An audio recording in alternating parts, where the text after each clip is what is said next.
Good morning বন্ধুরা, শুভ সকাল। আর আজকে হচ্ছে বৃহস্পতিবার। আমি এখন থেকে আমার ব্লগিংটা শুরু করছি। আমার হয়ে গেছে স্নান বন্ধুরা। ঘরে কেউ নেই, রোজকার মতো বর গেছে কাজে, আর মেয়ে গেছে স্কুলে। আর আমি এখন দেবো ঠাকুর।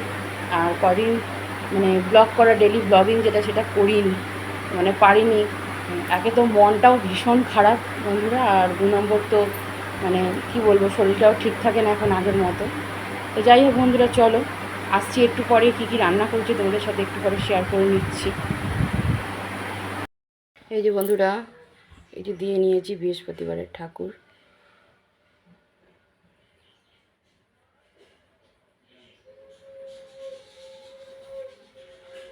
এই তোমাদের সাথে একটু শেয়ার করলাম বন্ধু, তোমাদের সাথে একটা জিনিস শেয়ার করছি। দেখো, আমার ঘর হয়েছে উপরে, এই যে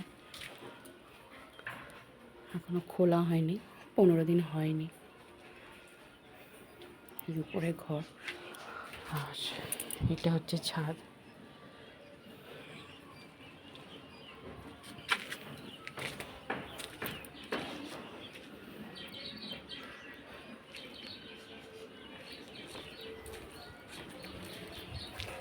ছাদটা, এই যে ঘরটা, আর 2তলা 3তলার উপরটা দেখাচ্ছি। এর উপরে আর একটা ঘর হবে।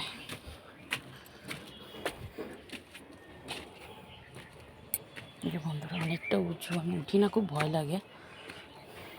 এই যে ছাদে জল রয়েছে, এই যে সিঁড়ি এখনো কমপ্লিট হয়নি বন্ধুরার। উপরে একটা ঘর হবে, দেখে নাও, ঠাকুর ঘর।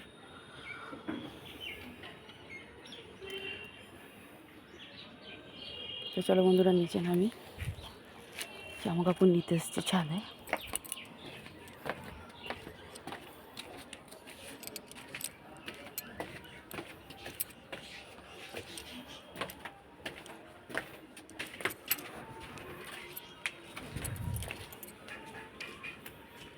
এরা কী রান্না করেছি তোমাদের সাথে শেয়ার করে নিই। এখানে আছে পুঁই শাক মাছের তেল দিয়ে, আর এখানে আছে ইলিশ মাছ, আর এখানে কালকের একটু মাছ, একটু আলু পটলের তরকারি, আর এখানে আছে ভাত। চলো বন্ধুরা, খাওয়া দাওয়া করে নিই।